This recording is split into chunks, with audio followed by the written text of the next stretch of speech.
Hello there, everybody.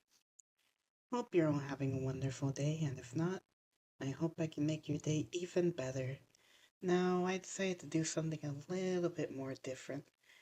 I decided to react to something that I've seen floating around a lot, but never really got around to watching it, and this is Simone the Digger versus Kyle Rayner. Now, before we start, if you have not watched Gurren Lagann, please watch it. It is a masterpiece. And trust me, you're gonna want to watch it. Otherwise, you're gonna get spoiled and you're not gonna understand everything that's going on in the story. Let's get straight into the video.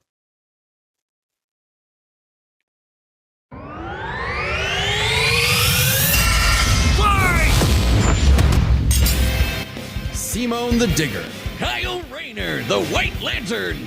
Two men born of Earth with the willpower to pierce the heavens and conquer infinity. He's Wiz and I'm Boomstick. And it's our job to analyze their weapons, armor, and skills to find out who would win a death battle. I guess there's only one way to find out. Deep underground, Jiha Village lived in dreary isolation, oblivious to the wider world above their squalid cave. That's where the hero of our story comes in. The young man who would lead his comrades into the sunlight at last. Kamina, the great and mighty. Oh, and his little brother from another mother, Simone. He was there too, I guess. Simone was a digger, content to drill endlessly through the dirt, until the day he found the core drill. A key that activated the mysterious buried mech that Kamina named Lagann.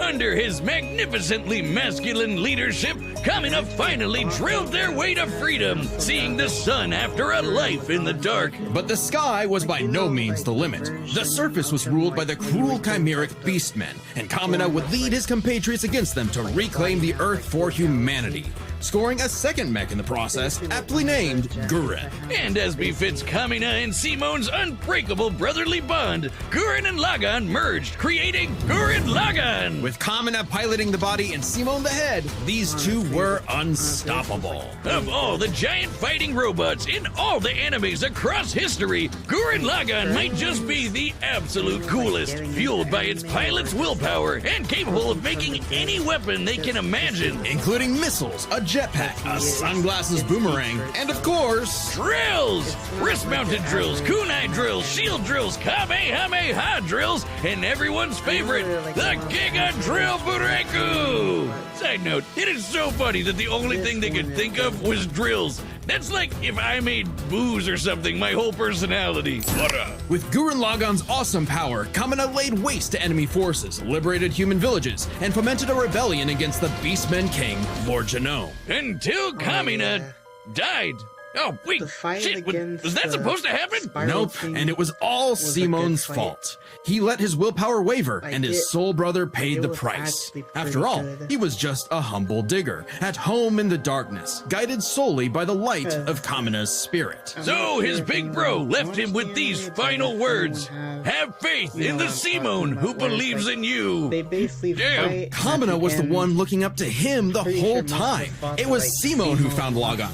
Simone who pierced the surface, and Simone who would now lead humanity to victory. Especially with his gal pal Nia at his side, who helped pull him out of his rut and kick Lord Genome's ass. But victory only lasted 7 years before the Anti-Spiral attacked. Unimaginably powerful godlike aliens, the Anti-Spiral feared humanity's potential, what they dubbed the Spiral Nemesis. Remember how Gurren Lagann runs on fighting spirit? Turns out that's just a manifestation of spiral power. An energy that all spiral beings, like humans, have. That's right, the laws of physics run on chutzpah. Just as the spiral turned inward represents endless obsession and madness, the spiral turned outward spins forever into infinity, the perfect representation of humanity's evolutionary potential. Potential Simone would use as he led Team Dai Gurren across the multiverse to take the fight to the anti-spiral. And this is when Gurren Lagann gets crazy. Channeling spiral power lets you constantly adapt to threats, no matter how overwhelming. Simone can create portals to different realities and higher dimensions. He can generate force fields, absorb energy attacks, and even merge Gurren Lagann with bigger and stronger machines. Creating the Arc Gurren Lagann, which is strong enough to shatter space and time with a punch. Or the Super Galaxy Gurren Lagann, which can fire lasers that are fast enough to hit, and I quote, all time, space, and dimensions, all within a Planck instant. That's the smallest unit of time physically possible. Meaning each laser would have to be moving 4.6 times 10 to the 117th power times faster than light. So they basically get the shit. Oh, well, looks like this wins the award for fastest calculated speed feat in our show's history. Congratulations, Gurren Lagann. Move over, SpongeBob. You've been dethroned. Oh, and the guidebook says they hit an innumerable number of enemies across infinite universes. You literally cannot calculate how fast that is. But it wasn't enough to escape the Anti-Spiral's greatest trap, the Multiverse Labyrinth. An attack that imprisons Simon in his own unique multiverse, forced to experience an infinite number of alternate realities that controlled his mind, permanently arresting him in a dream world. Except Simon and his spiral power are just built different, and after being inspired by his bro, Simon absorbed that whole multiverse to escape. What makes this even more impressive is that this labyrinth was 11-dimensional, meaning Simon absorbed a higher dimensional structure several orders of infinity greater than himself. The jump between dimensions is basically infinite. Each new dimension adds a new direction of space that extends infinitely, thus an infinite gap in size and scope. What? Oh, we're just getting started. Imagine a two-dimensional drawing interacting with a three-dimensional person. Okay. That's not too far off from what actually happened. Because when Simon absorbed the multiverse labyrinth, he merged with every alternate universe version of himself, including an alternate universe Simon who was writing his own alternate universe version of Gurren Lagann. And that author's spiral power made his fictional Simon real, adding another to the mix. Wait, if every human being has spiral power, you're telling me we can all do this shit? This all gave our Simone enough spiral power to form the next step in mecha evolution, Tengen Toppa Gurren Lagann. This is when Gurren Lagann gets actually fucking crazy. Like, shoot. Get your goddamn ass out of my way. This game, I don't care. you're not ready for it. Slap me a goddamn wet sardine. Shooting missiles that alter probabilities so they have a 100% chance of hitting you, or tossing galaxies around like frisbees. Sorry, did I say galaxies? I meant universes. Simon's power was so immense that he started generating super spiral space, a higher dimension encompassing our own universe. With it, Simon turns his thoughts into reality, letting him create his mech and all of its weapons in the first place. Not only does this mean he no longer needs co-pilots, he can also regenerate any damage done to him or his mech just by willing it back into existence. Like when Lord Genome used spiral power to survive quantum breakdown, or the time Nia, now the best wife in the universe, used spiral power to constantly regenerate her body from being erased at the informational level for 7 days straight. Information in physics is essentially the ones and zeros that make up every possible outcome in reality. Nia literally regenerated from the statistical certainty of her own destruction. If I have spiral power, Wiz, when the fuck is my leg growing back? When even this was not enough for the anti-spiral,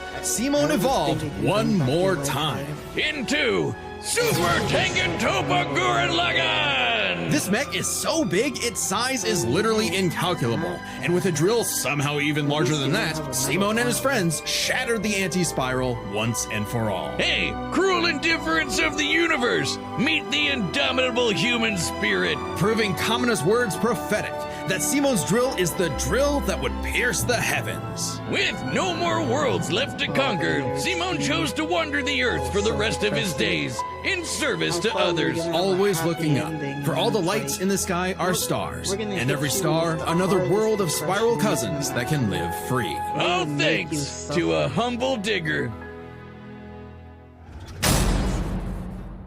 The universe is a dangerous place. Should you find yourself face to face with an interdimensional vampire, alien dictators, or this one really pissed off cat, you know who to call. The Green Lantern Corps!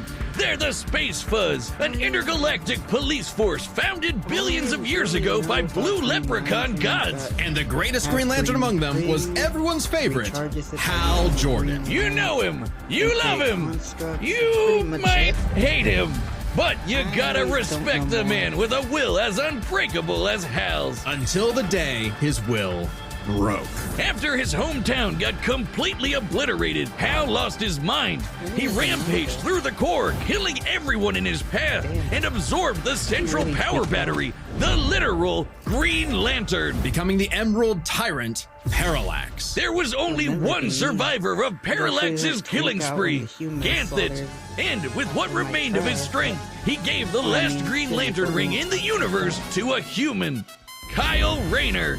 So, was Kyle picked for his indomitable willpower like Hal was? He was just there. He had no idea what was going on. Must feel good being given the most dangerous magical weapon in existence to figure out on your own. Hey, if Colonel Sanders, Daffy Duck, Space Wheat, and a sentient fox can master it, what's your excuse, Kyle? The Green Lantern ring can do anything, fulfilling any wish its user desires as though it were a genie from a lamp. It lets you fire energy blasts, create force fields, affect gravity, turn invisible and intangible, manipulate matter, time travel, warp reality, and erase things from existence. Think we're exaggerating? Well, consider the time Kyle stretched the very fabric of space to increase the Planck length a billion times over. That's like stretching an inch into a light year. Lanterns control time and space, letting them fly so fast they can create a Speed Force singularity. Tapping into the Speed Force requires entering a higher dimension of space, requiring speeds that are not only faster than light, but totally immeasurable. And the rings have an artificial intelligence that operates just as fast, automatically protecting its user from danger. Like the time that Poozer Kilowog survived being erased from existence by the Crisis on Infinite Earths. The ring is fueled by its user's willpower and limited only by their imagination. While Hal may have had the greatest willpower in the Corps, Kyle's imagination is unmatched, probably because he's a comic book artist. And we know from this show, they think of some wild shit. But the Green Lantern's most recognizable ability is their constructs, Kyle's speciality. Samurai armor, pirate ships, giant dragons, actual working home computers, and his favorite, super fighting robots. Hey, that one looks familiar. Kyle can make them strong enough to lift the Spectre, who weighs as much as eternity. Or hold back a 12.3 dimensional Big Bang. Wait, 0.3? DC's multiverse has 12.3 dimensions? That is the stupidest thing I've ever heard. The ring's only downside is that it's limited to 24 hours before needing a recharge. So it can blow up universes, but it has the battery of an iPhone. Never mind, that's the stupidest thing I've ever heard. Although I'd say Kyle's biggest weakness was Kyle. With great power came no responsibility. Perhaps a manifestation of Kyle's self-doubt. Any reflection came too late, though, when one of Kyle's villains brutally murdered his girlfriend, Alex, and put her body in a fridge. Kyle wasn't the only one traumatized. This moment was so infamous, it started the trope called fridging. For how female characters are often sacrificed as mere plot devices to further a male character's development. So it might surprise you that it happened to Kyle again. Kyle finally got serious. He became a prominent member of the Justice League, faced off against Hal, and even rebuilt the Green Lantern Corps better than ever. But little did he know, this torchbearer's greatest journey had only just begun. In order to save Ganthet from an emotional lobotomy, it's a long story, he had to master all the colors of the emotional electromagnetic spectrum. There are 7 colors, each representing a different emotion. The yellow light of fear lets Kyle manipulate the worst horrors in your mind. The more scared you are of him, the stronger he becomes. Orange light is fueled by bottomless avarice, possessing Kyle to absorb not merely his enemies' attacks, but also their souls. Red is rage, ripping out Kyle's heart and replacing his blood with napalm, which sounds like it sucks, but it's metal as hell. Blue light is powered by hope and allows Kyle to heal wounds, resist mental domination, and supercharge his ring. Indigo is compassion, reducing his opponent's will to fight and letting him open portals across space, connecting him to others. The final one was the sapphire light of love. With it, he can trap enemies within crystal matrices and control their minds. But Kyle only mastered it by forgiving himself for Alex's tragic death. Oh, self-love. I get it. Must be nice. And with their powers combined, he doesn't just make his enemies taste the rainbow. The lights of the spectrum merged, and Kyle became a White Lantern. I don't care. Out of my way, pigeons. I get Uber credits back on my rides because I am a student. We do too. We do too. Why decide to run up in your building and start murdering you multiple times? Like, I will put you in an infinite ReZero. Need to run Windows on your Mac? Goddamn. Parallels Desktop I makes don't it simple care. to Get integrate your Windows. goddamn advertisements on my way.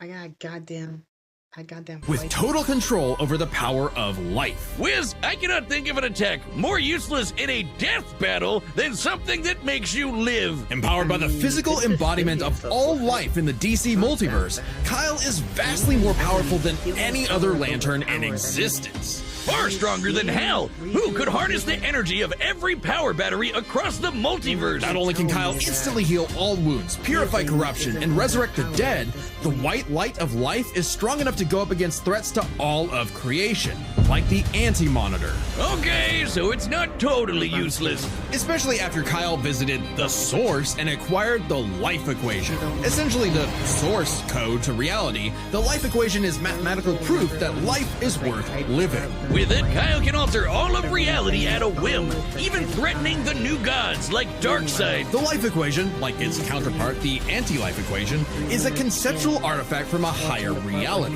originating in a platonic realm that is, in a sense, more real than we are. So it's not a shock that the equation made Kyle too powerful. He struggled to control it, and it subconsciously manifested a being composed of his fears and anxieties. Oblivion. Kyle's greatest weakness was still himself. Kyle spent his whole life struggling with the power that the gods granted him, and throughout it all, he always rose to the occasion, carrying the universe on his back. But ultimately, the only way to stop power from corrupting is to spread it. So Kyle split the life equation into pieces to found his second core, the White Lanterns. And together, they shattered Oblivion, destroying the self-doubt that plagued Kyle once and for all. Not bad for a comic book geek from LA. And now he was the one giving out rings of unlimited power to people who weren't sure if they could command it. So he told them the truth. You can't teach someone how to use such power. You have to learn yourself, making mistakes along the way. But with the power of life at their command, there's no end to their journey, only endless beginnings. Hey, remember Beerus vs. Sailor Galaxia? No? Well, that's because it was taken off YouTube for being too anime. But we've got a solution. It's our own website. That's www. Sorry, thanks for the advertisement, but I feel like my viewers are gonna get bored. But hey, in case anyone wants to go there, here you go, you can take a screenshot or visit it. But I'm just gonna skip straight onto the fight. And we've run the data through all possibilities. It's time for a death battle! I need to see how this ends.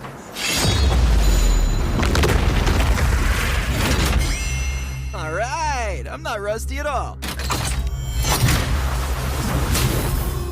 Hey dude, Green Lantern Officer Kyle Rayner here. Ring says you've got a Class A galactic super weapon, whatever that is. I'm thinking it's the giant mech. Would you rather? Why don't you hand it over? Gurren Lagann's mine, officer. Just who the hell do you think you are?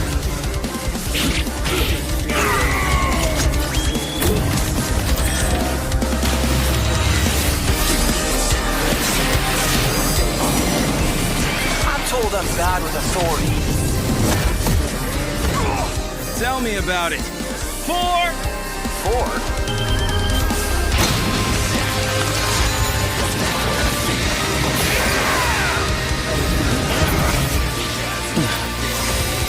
That's nothing! My drill will pierce the heavens!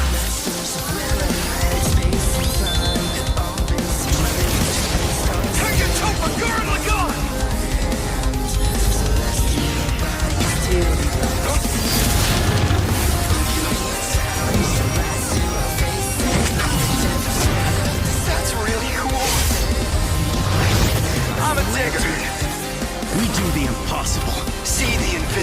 touch the untouchable. Break the unbreakable. If you ain't know, Now you know.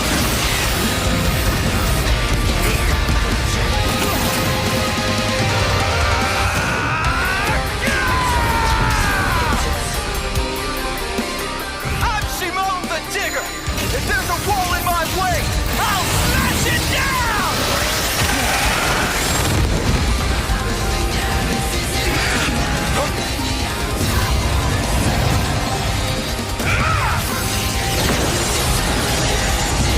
stop fighting. Think about your fear of death, your love of your friends, your compassion for me, your hope for the future. Choose life. Have faith in the Simone that believes in you.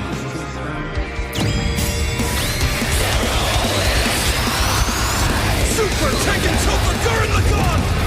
My drill is the drill that will transcend the heavens! Giga Drill Free!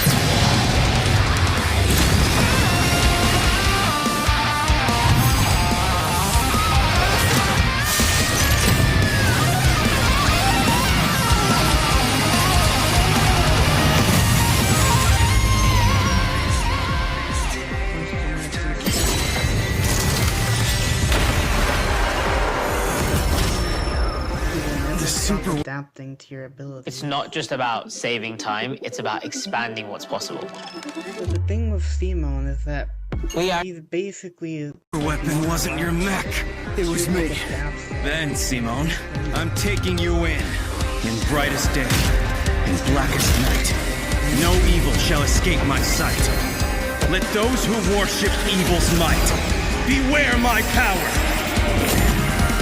Green Lantern fly!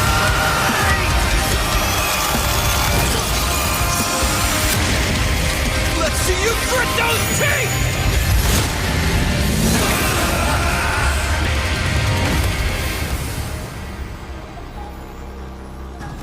You'd make a good lantern. Simone of Earth, you have been chosen. Just who the hell do you think I am? KO! For the guy with the snazzy sunglasses! When both combatants possess unlimited power, it's hard to judge them by our normal standards. Take speed. Simone can hit an infinite number of targets all at once, and Kyle can fly fast enough to surpass the normal concept of speed itself. When you control space and time, things like strength and speed kind of become irrelevant. Instead, let's analyze them through a lens more applicable to beings as absurd as Simone and Kyle. Their imagination, their willpower, and their ultimate potential. First up, imagination. The boundless things they could conjure to use against the other. Both could think up just about anything the other could, like absorbing each other's attacks, fighting across time, anything. Simone did have a few attacks that Kyle hasn't encountered, like the probability-altering missiles, but it's likely Kyle could adapt considering his ring could protect against existence being erased across the multiverse. And in general, Kyle's constructs were a lot more creative than Simone's arsenal, which was mostly drills. Though again, nothing Simone couldn't adapt to with, say, his energy absorption. Imagination is a draw. That leaves the other main factor for both characters, the origin of their unbelievable might, their willpower. And that's really gonna be the winning factor here, since it's the source of everything for both of them. Whoever's got the stronger willpower wins. Both can manipulate reality on a multiversal scale with their willpower, but we can use dimensions to roughly calculate a difference. This might sound absurd for most characters, but it's necessary for beings as beyond the pale as Simone and Kyle. The multiverse labyrinth that Simone absorbed contained 11 spatial dimensions. That's 1.3 dimensions less than the multiverse Kyle's power can threaten. And remember, each numbered dimension infinitely surpasses the one below it. Which meant Kyle's willpower was stronger at a base level. However, that doesn't necessarily mean Kyle gets the edge, because if there's one thing both of these guys are known for, it's that they can always get stronger. So to determine the limits of their willpower, we first need to understand their full potential. Simone's whole deal with spiral power is how he can constantly evolve to get stronger. So just because Simone starts off weaker doesn't mean he'll stay that way. Absorbing the multiverse labyrinth required Simone to leapfrog several orders of infinity in an instant. Simone made himself that much stronger through sheer force of will. More than enough to close the gap with Kyle, especially since Spiral Power also lets him regenerate his body down to an informational level. Kyle's never destroyed something that thoroughly before. Without the ability to easily kill Simone, it was only a matter of time before Kyle's ring ran low on charge. Especially since Simone could likely regenerate for at least a week straight, like Nia did. While Blue Lantern Light could boost Kyle's power, he's never jumped several orders of But anyways, I think this will end it off for now. Thank y'all for watching and coming by to watch me. And with that said, I will see you next time. Bye bye, take care everyone. Love you all. Mwah.